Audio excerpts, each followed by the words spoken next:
Lado B da Gastronomia. Um espaço colaborativo onde a gente conta tudo ou quase tudo que está por trás do mundo dos restaurantes.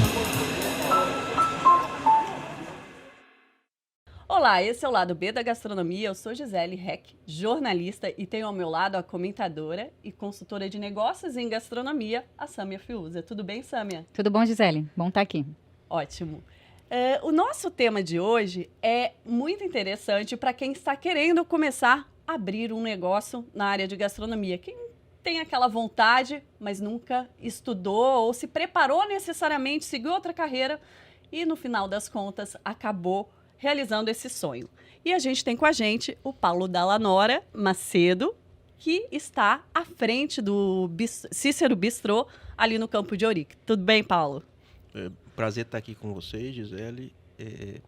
Sâmia Fiuza, só me lembrei do Fiuza, que é um nome característico. É de lá também. De lá né? também, da nossa região. Sou pernambucano, né? Brasileiro, então prazer estar com vocês aqui. Maravilha. Então a gente já vai direto ao ponto. Como é que surgiu essa questão de um economista de Recife, Pernambuco, Brasil, abrir um negócio de gastronomia aqui em Portugal? Essa é uma pergunta que constantemente me fazem os clientes, né, quando vão no Cícero, e vem um pouco da minha história de gostar das conversas, das relações, de fazer debates. Eu tenho uma atuação no Brasil que muito de relações governamentais, que passava por essa coisa de desenvolver conversas sobre vários temas, e a arte era uma paixão, e é uma paixão minha pessoal. Então, quando eu vim para cá, não tinha essa ideia de abrir um restaurante, trouxe minha coleção de arte, e meio que aquelas coisas que você vai andando assim na rua e pensando. Tem um amigo meu que abriu um restaurante pequeno aqui, menor, em Lisboa, e usou a coleção dele de vinil, né? Disco vinil. Quando eu fui naquilo, eu disse, aqueles estalos que ele dá, eu disse, pô, pode ser uma coisa interessante você ter um restaurante que una a arte brasileira, que eu tinha trazido a minha coleção, e um ponto que eu sabia que não ia dar para botar tudo na minha casa aqui. Eu posso pegar um pedaço da coleção, levar para isso, e o que eu faço, ou fazia no Brasil, e nos últimos anos muito virtualmente, por causa de pandemia, etc., que é a questão do debate, pode ser um espaço, né? Então a ideia surgiu dessa coisa de continuar o que eu fazia no Brasil, muito da coisa do debate, das conversas, num espaço que unia o amor pela arte. E aí, a primeira ideia não foi nenhum restaurante, para ser sincero. Eu pensei numa coisa inicial, era uma coisa meio tipo Casa do Saber, né, que tem no Brasil, que é um espaço para cursos, debates, etc. Mas achei que era mais difícil, né? Obviamente, porque é um negócio muito mais de nicho. Sim, mais nichado. Mais nichado, né? É um centro de curso, de preparação, e é mais complexo, porque você tem os professores, o curso, é uma coisa mais... um restaurante de Lisboa tem um fluxo internacional, depois vem a lógica de entender o mercado, né? O fluxo internacional de turista, que a pessoa não está morando aqui para fazer um curso desse, tem que estar... Teria que estar, né? Morando, né? Não é isso, tem que ser uma coisa mais de transitoriedade. O restaurante... Então foi isso, né? Juntar a paixão da arte com a coisa que eu gosto do debate. O restaurante é um lugar ideal para isso, né? Eu ia mesmo falar, né, que muitos debates, muitos acordos políticos, até a gente pode dizer, se faz em torno da mesa, né? Uma das coisas mais interessantes da gastronomia é essa capacidade de promover essa troca, às vezes, cultural, a troca de opiniões e coisas nesse sentido. E como é que foi, então, a partir do momento que você falou assim, vou abrir um restaurante? Qual que foi o primeiro passo? Você falou que tem um amigo que já trabalha nessa área, mas como é que foi pensar nessa parte de restauração? O primeiro passo foi estabelecer posicionamento e conceito, né? Pensar... Qual é o público, né? O perfil, a ideia, né? A ideia é que usar a arte como uma ferramenta de agregação e de fazer um restaurante em torno daquilo, né? Então, essa foi a primeira ideia. A partir daí, você começa a desenvolver. Bom, mas e qual é o público que vai vir para isso, né? É o turista de que faixa de renda, é para almoço ou para jantar. E aí você começa a juntar essas pedras, né? De acordo com... Responder às perguntas necessárias para conduzir o modelo do conceito. É muito importante, assim, o conceito, né? Que isso é uma coisa... A gente não é para abrir um restaurante para o que a gente gostaria, né? Muitas vezes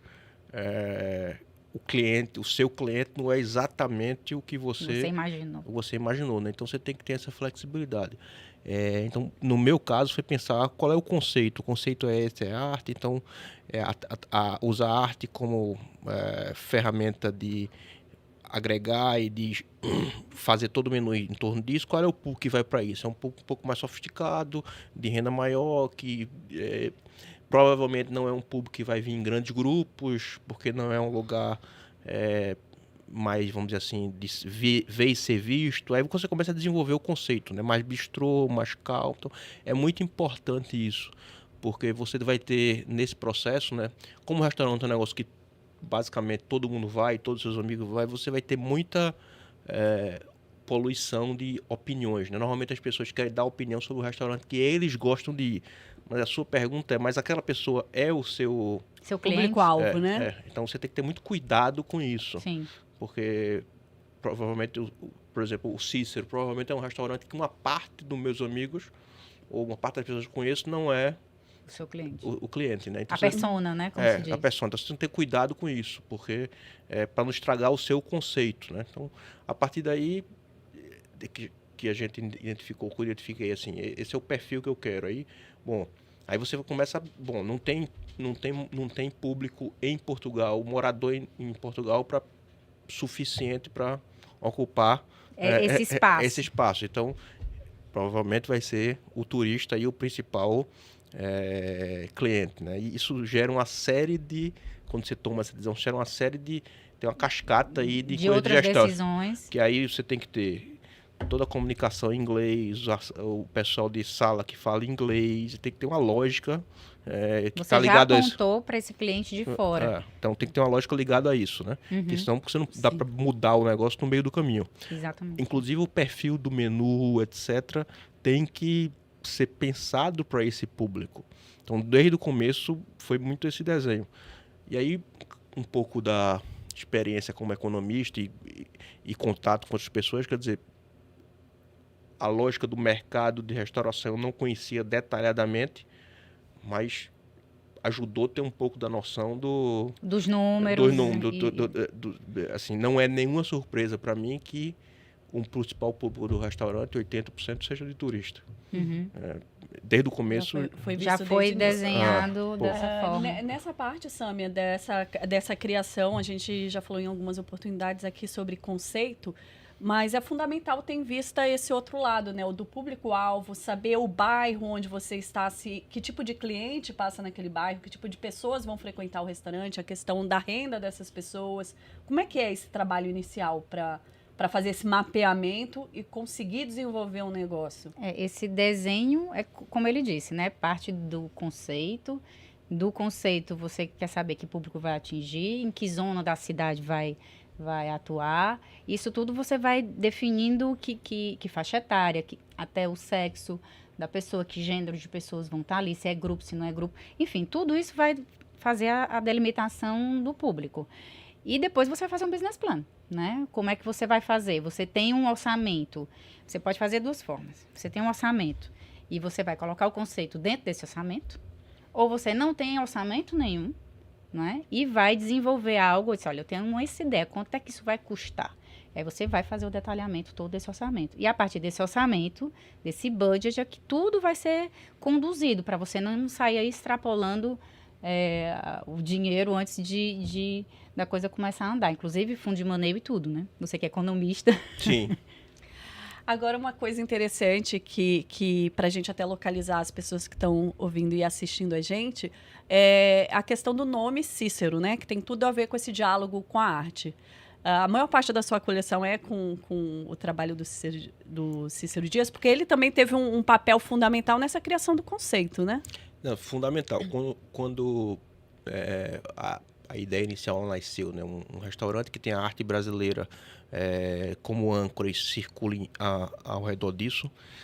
O nome Cícero foi absolutamente automático, Natural. né? Natural, porque primeiro é o artista que eu tenho na minha coleção, o mais importante, e ele teve uma trajetória que ele fez isso, ele conectou o Brasil.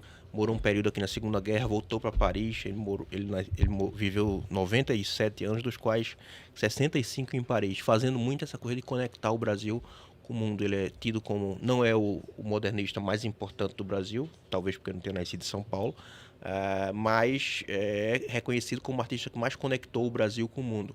E se o conceito é um restaurante que faça essa conexão do Brasil com o mundo, usando essa imagem positiva do Brasil que a gente tem, a arte moderna, etc. O nome Cícero se não teve nenhum pensamento em outro nome, foi meio que automático, né? O conceito, o nome quase que veio automaticamente com o conceito.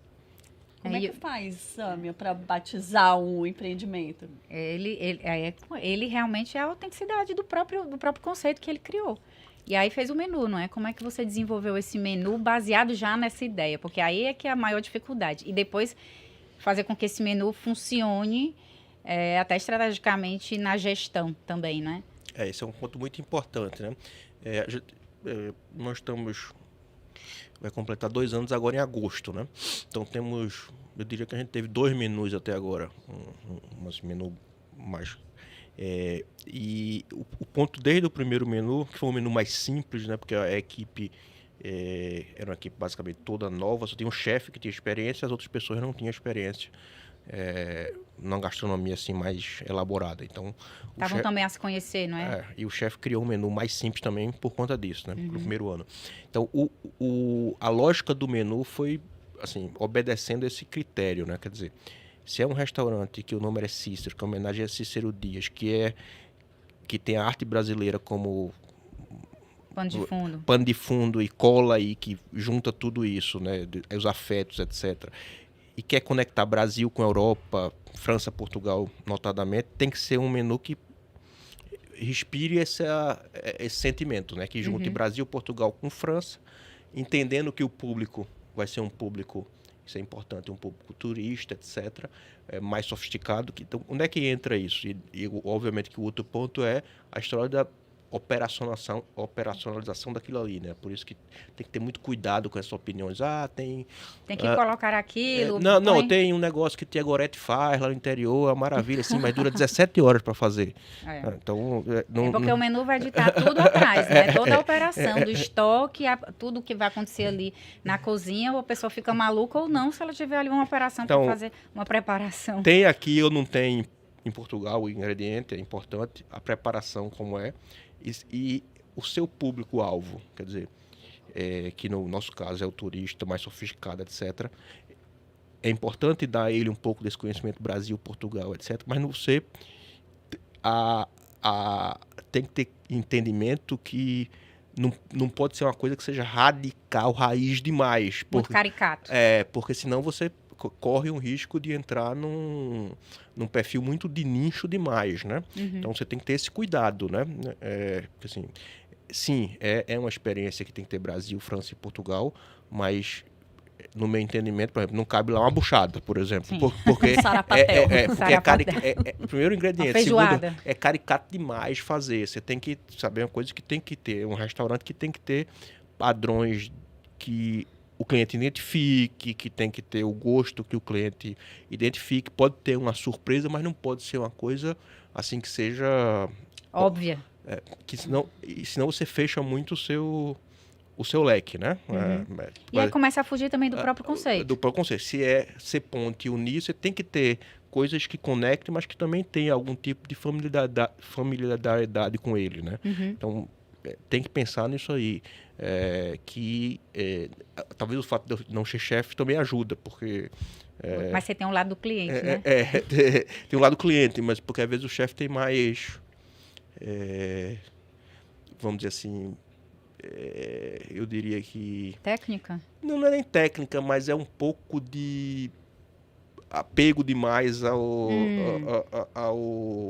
ao conceito dele, Porque aí vem a história dele também, ao que ele pensa, né? Vem todo esse conceito ali, e às vezes o cliente fica, em alguns casos, em segundo lugar, né? Em alguns casos, não estou dizendo que é o caso, mas como é um artista, às vezes ele... A gente já estava justamente falando isso, né? Que os chefs, normalmente, eles têm a arte, né? E eles são artistas. Então, às vezes a opinião do cliente fica em segundo plano, né? Então, a gente que é gestor tem que fazer trazer para essa realidade, né? Dizer, ó, tem que ter uma coisa que tenha conecte Brasil, Portugal, França, mas não pode ser caricato demais sem fazer. Tem que ter sabores que sejam, de certa forma, familiares. Pode ter uma surpresa, mas tem que ter alguma âncora familiar, porque senão você tem que entender que não é todo mundo que vai... Eu acho que essa coisa muito de gastronomia e tem um lado que acha que todo mundo é food. Não é verdade isso, né? Uhum. Não é verdade, né? Não. Quer dizer, não é todo mundo que é food, não é todo mundo que quer comer um negócio que seja absolutamente... diferente, ou que quer desbravar coisas diferentes. Tem gente que é altamente tradicional também, né? Então você juntar ali a fome com a vontade de comer. É muito curioso isso, porque por isso que tem tanto, hoje em dia, restaurante que é italiano, e muito italiano vai. Eu acho muito curioso, porque eu que gosto muito de provar coisas diferentes, é meio estranho ir para um país, por exemplo, como Portugal, que nem uma gastronomia tão rica, e procurar, se eu for italiano, um restaurante italiano. Mas é muito comum. Muito comum. O restaurante asiático aqui tem muitos, está abrindo cada vez mais. Em Nova York, eu fui num restaurante coreano que eu era a única ocidental que estava a jantar naquele dia, porque o resto todo o público era oriental, né? Eu não sei dizer se necessariamente coreano, mas eram pessoas do Oriente, claramente, assim, sabe? Então tem diferenças isso. Por exemplo, o cliente americano tem diferença do cliente francês. Você tem que saber do cliente espanhol. Você tem que saber desses detalhes. Isso impacta na gestão, impacta no o menu. O menu vai desenhar toda a operação por trás. Tudo. Agora o Paulo tocou num ponto ali bem interessante, Samia, que é essa questão de não dá para pensar só o conceito, né? Na hora de pensar o menu, tem que pensar nessa parte da financeira também, né? Às vezes há um interesse de utilizar determinados ingredientes, mas que fica financeiramente difícil de utilizar. E, enfim, tem que fazer essas adaptações. Como é que funciona essa parte da criação do menu? Em termos dos ingredientes, a gente estava começando a falar aqui. Eu acho que os ingredientes têm que ser transversais em alguns momentos, não é? Eu acho que vocês trabalham lá dessa forma. O que é que você fala, transversais? Transversais é como se, em alguns pratos, eles conversam, né? Justamente para facilitar essa operação por trás. A gente vê em pequenos negócios, que é onde normalmente eu atuo, bíblias, né? Não. Então, a pessoa simplesmente tá ali provocando seu próprio sepultamento, né? De trabalho, de dores dentro de preparações infinitas e de compras infinitas, de encomendas infinitas, de fornecedores infinitos, justamente por isso. Então, um menu bem conceituado, com uma boa concepção, ele vai levar em consideração tudo isso. Então, um bom chefe, né, vai ajudar imensamente nesse desenho inicial. Quando você falou, entendi agora o transversal, quer dizer, idealmente... No mundo ideal, a gente não conseguiu ainda, mas estamos perto. É você ter, por exemplo, pratos principais que algumas partes desses pratos principais sejam usados na entrada, né? Exato. Fundamental isso. Porque aquelas, além de ter... É a mesma proteína. Além de ter pouco, que é fundamental, porque senão você vira um inferno a questão de compras, você ter coisas... Você tem um pato no prato principal e na entrada tem um risole de pato, por exemplo, dando um exemplo. Coisas que sejam... Exato, que elas podem ser aproveitadas ali, elas vão ter uma nova roupagem, né? E uma nova técnica, que vai dar até um sabor bem diferente, mas a proteína é a mesma. Então, o controle da proteína aqui dentro do restaurante não é uma das partes mais difíceis e mais caras, né? E ali você consegue ter um melhor aproveitamento. Até porque também tem que otimizar o espaço, né? Lá no Cícero, a cozinha não é uma cozinha muito grande, né? A cozinha é bem reduzida. A gente teve a visita de uma chefe importante, a Alessandra Montagne, nessa francesa brasileira, que atua na França já há bastante tempo. Sim, do nosso e do nosso, vai abrir no Louvre. Vai abrir no Louvre e tal. E ela ficou espantada com o tamanho da cozinha. É bem pequena, então tem que ter uma coisa bastante funcional, né? Otimizada.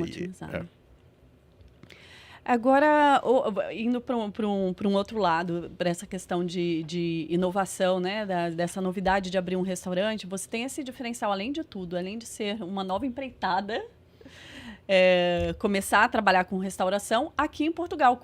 Você sentiu uma dificuldade na hora de abrir o teu restaurante aqui, você como brasileiro? Não, a parte burocrática é muito fácil aqui. É bem mais fácil do que no Brasil, eu diria. Abrir empresa é muito fácil. Abre digitalmente em um dia e tal. Autorização é muito... Basicamente, quase tudo é autorização. Você comunica apenas. A não ser se for uma coisa muito específica, mas você comunica. Autorização de colocar terraço. As licenças, A né? licença é muito fácil também. Negócio de bombeiro, que no Brasil é confuso. Aqui é tudo muito fácil, comparado com o Brasil. Não, isso aí não achei nenhuma dificuldade, não. Fornecedor também, obviamente, que ajudou, que o chefe já era do mercado aqui, então conhecia, também não achei dificuldade.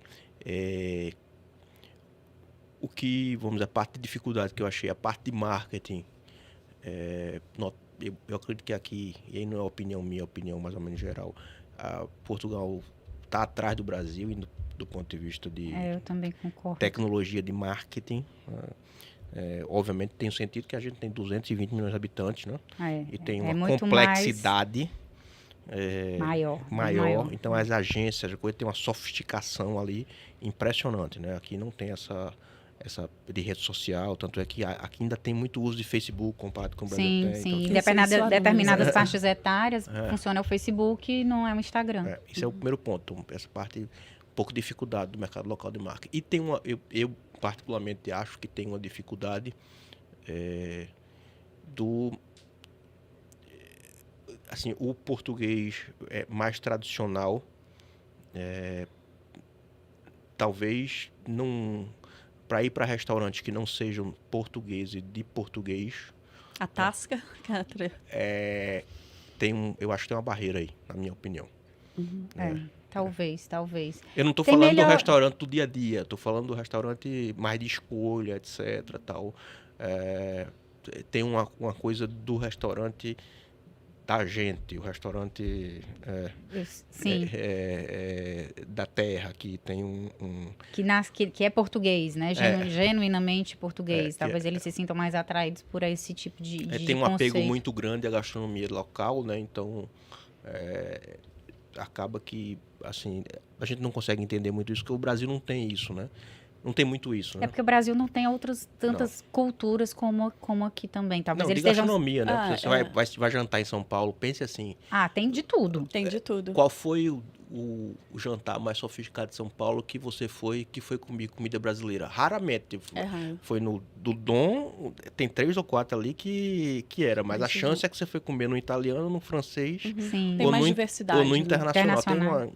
Aqui, eu pergunto para os meus amigos portugueses, um restaurante assim, mais assim que eles foram sofisticado, via de regra, é um restaurante português. Eles procuram realmente ficar dentro do... Então tem um peso aqui.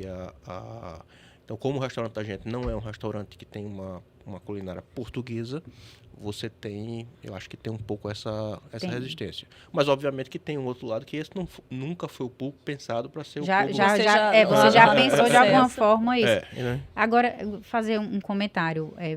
Porque, assim, ele talvez, eu não sei, porque você é economista, já tem naturalmente um conhecimento de buscar, etc. Eu tinha colocado até aqui uma pescazinha nessa história da abertura, porque muita gente me pergunta, e eu recebo como é que abre um restaurante? Como é que faz? Pelo amor de Deus, onde é que estão os dados? E as pessoas, às vezes, não vão realmente procurar nem na internet, não sabem. E, assim, como é que guia de um restaurante? Quais são? Enfim. E aí, eu peguei até uma pescazinha aqui, que era para quem quiser, pelo menos, começar a pesquisar sobre a área, né? Vai lá no site bota no Google, Simplex guia como abrir um restaurante, guia de como abrir um restaurante. E lá tem pelo menos quais são o básico, tem ali as licenças que tem que tirar, o que tem que ter cuidado, enfim, pelo menos dá ali para ter um guião inicial, né, para essas pessoas. Porque o Paulo, acho que ele já parte aí na frente, eu acho que talvez tenha mais facilidade, mas tem pessoas que não têm. Sim, sim. Né, e a gente não pode deixar de referir isso. E é interessante a gente falar isso, porque tem muita gente que às vezes cozinha bem em casa e pensa assim, eu vou abrir um restaurante. Acho que eu vou abrir um restaurante, né? A gente tem um caso muito interessante, até acontece, né? De pessoas que acabam abrindo um negócio a partir desse talento ali inicial de receber os amigos e funciona. Às vezes funciona, né? Em Recife, que é a terra do Paulo, tem um restaurante que é muito característico nesse sentido, que é o Seu Luna, do IPSEP, que, na verdade, é uma história super curiosa, porque o patriarca da família recebe os amigos e a mulher cozinhava muito bem, que é o Seu Luna, né? Que dá origem ao nome, né? O Seu Luna recebia os amigos e eles incentivaram que abrisse o restaurante. Abriram numa garagem e hoje em dia é um restaurante super conhecido, faz uma cozinha sertaneja muito autêntica, né? Inclusive tem uma das inovações, é o menu degustação de comida sertaneja. A gente estava falando do sarapatel, coisas nessa linha, muito especializada em embuchada, mas que nem sempre é o ideal, né? Você começar... tem que estudar, não é? Só porque gosta ou só porque cozinha bem, não. Tem que ter um estudo muito grande para o negócio ser sustentável e seguir adiante, né? Sim. Como é que você cuidou dessa parte que você não conhecia? Onde é que você foi buscar esse conhecimento que você não tinha? Na parte, por exemplo, de fazer o menu... de gestão, como é que você vai organizar a gestão, por exemplo, de pessoas, como é que você organiza a sua gestão financeira, como é que você, ali foi natural para você, talvez porque você é economista, mas existem coisas ali como food cost, terminologias que a gente usa dentro da restauração e que muitas vezes as pessoas não sabem, só quando entram dentro do negócio, eu disse, o que é food cost mesmo? Né? Que é o CMV no Brasil. Sim. Né? E como é que foi isso para você? Como é que você descobriu o seu food cost? Como é que você sabia que esse food cost estava lá dentro do teu menu? Como é que ele funciona e como é que é isso hoje? Tem uma pessoa que a gente trouxe para ser a gerente do restaurante que tem já um tempo grande, era de São Paulo e trabalhava em São Paulo já há mais de 15 anos na área, né? Uhum. Era gestora de um restaurante lá do Ritz do Iguatemi, que é um restaurante casual dining, enfim. Então, essa parte de gestão de pessoas e escalas, vamos dizer que é uma coisa complexa, porque fica mudando ali e tal, e o custo do ingrediente, etc., ela ajudou bastante, né? Na conceituação, né? O chefe também já tinha um certo conhecimento dessa história do food cost, por exemplo, porque já trabalhou aqui em alguns restaurantes grandes, etc. Então, assim, foi um conjunto de pessoas que já tinham alguma experiência, mas assim, é natural que a coisa mais importante de um restaurante seja depois de conceituado o nicho, qual é a sua proposta, menu e idade matéria-prima que entra, quanto custa e quanto vende, né? Isso é uma indústria, né? Exatamente, é uma custo indústria. De entrada de matéria-prima, processamento e quanto sai, né? Isso é o ponto fundamental da história, né? Então, assim, trabalhar com essa coisa de talvez por ser economista foi uma coisa meio que natural, né? Eu imagino. O custo de matéria-prima e quanto sai, quanto você tem que vender na ponta, né? Mas obviamente que essas pessoas que já tinham conhecimento no setor ajudaram bastante, né? Te deram já ficha técnica, com tudo. Pesar tudo, etc, aquela lógica, né? Sim. E o Gisele falou aí, quer dizer, cozinhar bem tem um restaurante, veja, cozinhar bem tem um restaurante, cozinhar bem é fácil. O difícil é cozinhar bem 365 dias por ano. Ter consistência, né? Esse é que é o negócio, quer dizer... E padrão, né? Ver a história padrão, que a tia Gorete faz um ótimo negócio lá no interior, vai ter 17 horas, ela consegue fazer uma vez a cada ano, porque fica morta de cansado. Então, exatamente, não vai funcionar. É utopia, né? Nem sempre... A história de Maioria cozinhar... não é nem sempre, a maioria das vezes. O negócio não é tem cozinhar como. bem, né? O negócio consegue fazer aquilo todo dia, o ano E com o mesmo todo, padrão. com um tempo Com tempo reduzido, de com 20 as minutos equipes. para chegar na mesa. Essa é a grande questão, Porque né? se ultrapassa isso, também o cliente já começa a ficar incomodado. Essa é a grande questão. Quer dizer, o restaurante não é... Você não vai estar ali fazendo a melhor comida possível de fazer se os componentes fossem ilimitados, né? Tempo, dinheiro e custo. Sim, Você tem que fazer a melhor comida dentro Dentro- das restrições de tempo, dinheiro e custo, né? exato. Não é E atendimento ainda, É. com toda essa... Porque é claro que existe forma de fazer, muitas vezes, de fazer melhor, mas não dá o tempo ou não dá o custo. né? Então, Aí você tem que conciliar as duas é coisas. restrição, né? É restrição, né? Quando você fala com o economista já tem naturalmente essa, né? Você naturalmente tem, mas muitos, assim, a grande maioria dos clientes, eles entram sem ter noção nenhuma desse básico mesmo, né? E entram com esse sonho. Então, essa preparação é extremamente importante. Pois é, você fazer uma entrada, quer dizer, a entrada é maravilhosa, mas demora 25 minutos para fazer, você vai vender por 11 euros. A outra, estou dando um exemplo, a outra demora 7 e você vai vender por 25. Não esqueça de 11, por exemplo. Exatamente. Porque- Faz mais Porque dá sentido. mais margem e está dentro do conceito. E que vai deixar o cliente mais satisfeito Mesmo dentro que as desse- duas sejam desse meio do prazo, né, conceito, pra mas você fazer. tem que olhar quanto tempo vai demorar essa para fazer ou vender por quanto. E a outra, quanto tempo vai demorar para fazer ou vender por quanto. Tem que pensar É o contexto todo. no contexto todo, né? Tempo é fundamental um negócio desse, né? É. Fundamental. Principalmente na entrada, né? Que a entrada a pessoa já chega ali com uma fominha, se você já não... Não, e não é só não pro tempo do cliente, que significa quanto A tempo otimização da cozinha. A preparação, o mise en você place. tá botando uma pessoa É. para ficar lá agarrado com aquele negócio 20 minutos. Quer dizer, podia estar fazendo Poder 3 da outra. potencializar Exato. a outra. Então é fundamental esse negócio, você cronometrar, saber quanto tempo é cada prato, porque E porcionar também, para também ter padrão, né? Nos pratos, senão você coloca tantas gramas de uma porção, Sim, aí tem no tudo outro vai é. 10% a mais. Já é 10% a mais ali que, se você somar no final do mês, já... Porque essa questão que você trouxe de food cost aqui é o custo da comida, né? Quer dizer, isso aqui custa 5 euros Para de produzir. matéria-prima. De De matéria-prima, tem matéria-prima, 5 prima. ok. Você vai vender por 4 vezes. Você vai vender por 20 euros, por exemplo. Que é uma boa margem, 4 vezes. Mas não é só isso. Não é né? só isso. Tem que ter a cabeça também. As pessoas não podem ficar agarradas só nesse preço multiplicado. Mas qual é a complexidade de fazer? Isso, exatamente. A complexidade Tudo, que a gente né? chama E entra labor tudo, cost, É. né? Qual é a complexidade de fazer? E também até o armazenamento daquela proteína. E também a entrega delas. Quanto tempo ela demora para ser, desde a encomenda até ela chegar ao teu restaurante. Pode guardar, não pode. Como é que você vai armazenar isso? Enfim, leva muito espaço, não leva espaço? Enfim, tem uma série de coisas que você tem que considerar.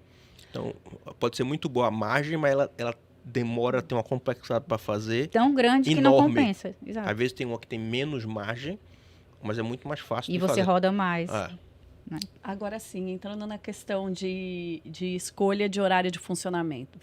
O Cícero começou servindo almoço também e agora está mais voltado para o Jantar. jantar.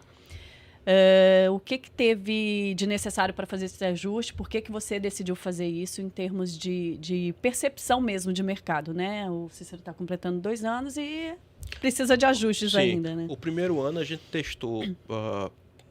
testou fazer almoço, que de fato foi teste, porque não, se você pegar o conceito inicial, a história de Tá. 80% turista, etc, etc.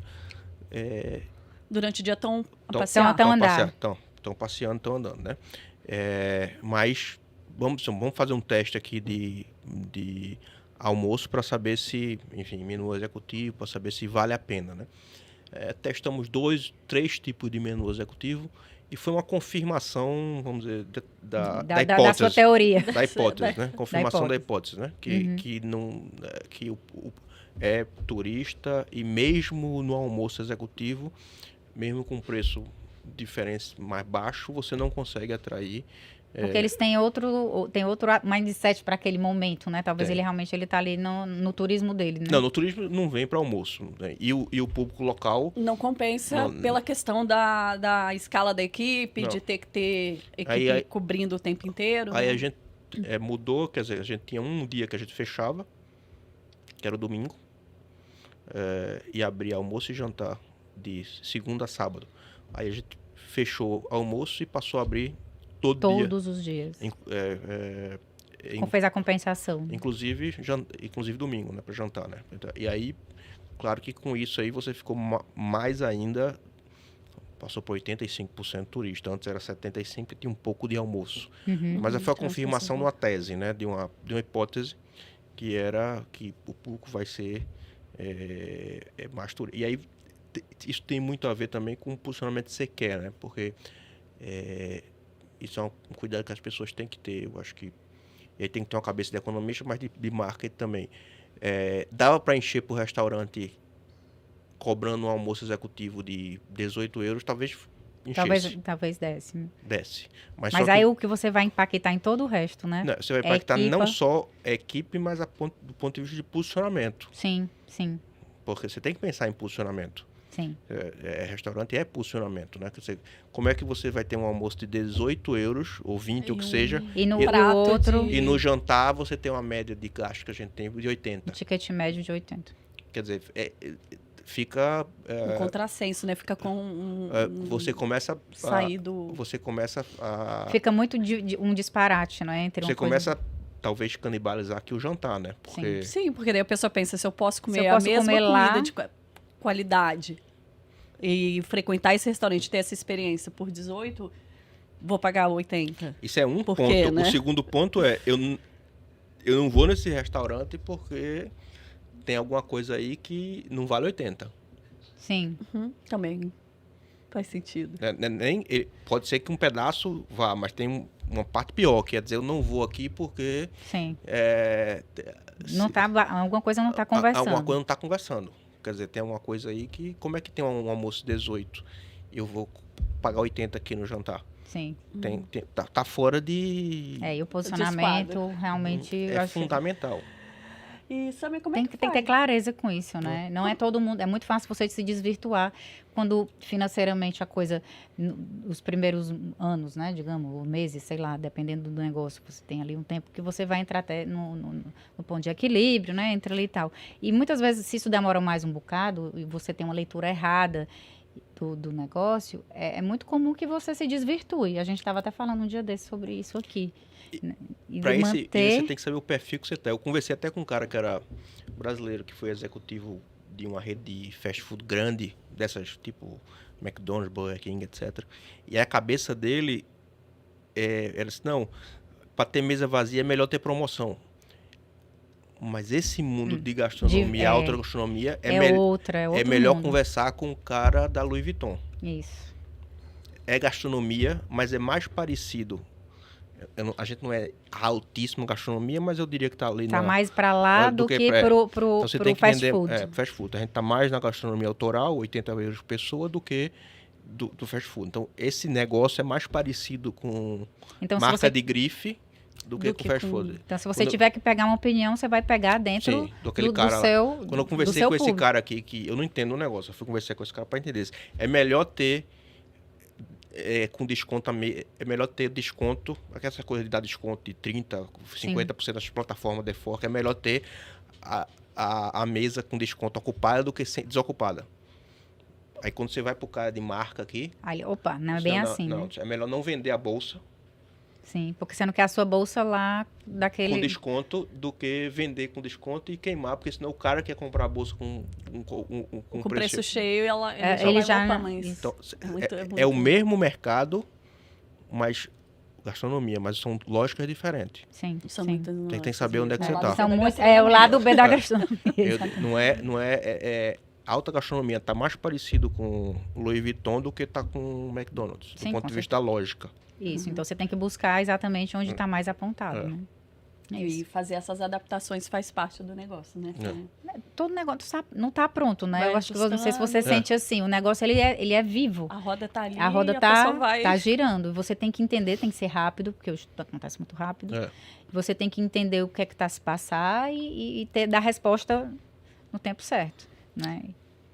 Enfim. Paulo, para finalizar, tá muito bom o papo, mas a gente tem que finalizar. Eu queria saber o que você acha que é o grande desafio que está por trás da gastronomia, o verdadeiro lado B da gastronomia, para quem empreende nessa área da restauração. O principal desafio, eu penso que o principal desafio é mapear qual é o projeto e o público dele. Para mim isso é fundamental. Saber quem é o cliente dele, o público dele, mapear qual é a estratégia, o que é que ele quer, esse é fundamental. Esquecer a história do que é que eu quero, o que é que eu gosto, o que é que pode ser que coincida com o seu público. Mas normalmente não. Normalmente vai ser, a não ser que você seja o chefe, né? Estou falando quem é o empreendedor aqui, né? Tem que pensar quem é seu público, o que é que ele gosta, mapear, ter estratégia muito clara. Esse para mim é o principal desafio. Porque não adianta ter um negócio excelente, excepcional, para o público que Você não tá gosta daquilo. atingindo o público, né? Para o público que não é, né? Não é aquele seu público, não adianta isso. Ele nem vai te comprar, né? Não, ele não tá ali, não sabe, não quer, não é aquilo. Não adianta ter um restaurante de carne maravilhoso lá na Índia, em Mumbai. Tô falando uma caricatura, mas não... Você tem que saber quem é o público. Isso é fundamental. Para você foi Senão não tem senão jeito. não evolui. Não. Muito dessa turma que você fez que cozinhava muito bem, não sei o quê, e foi um sucesso, porque tem um componente aí de localidade, o público tá ali também, né? Então... Faz diferença. Claro, né? O seu Luna lá, que tá em Recife, etc., tá cheio de gente que gosta de buchada, sarapatel. Se seu Luna abrisse um restaurante desse em Copenhague... Provavelmente ele ia dar um monte de braçada para a coisa. A mesma comida, tudo. Então, tem a ver com o público, né? Então, é isso aí. Bom, Paulo, muito obrigada pela sua participação. Foi ótimo esse bate-papo. Obrigada, Sama, mais Obrigada, uma vez pela Gisele. sua companhia. Obrigada. E se você gostou desse conteúdo, acompanhe a gente nas redes sociais. No Instagram, @Lado B da Gastronomia. Até a próxima.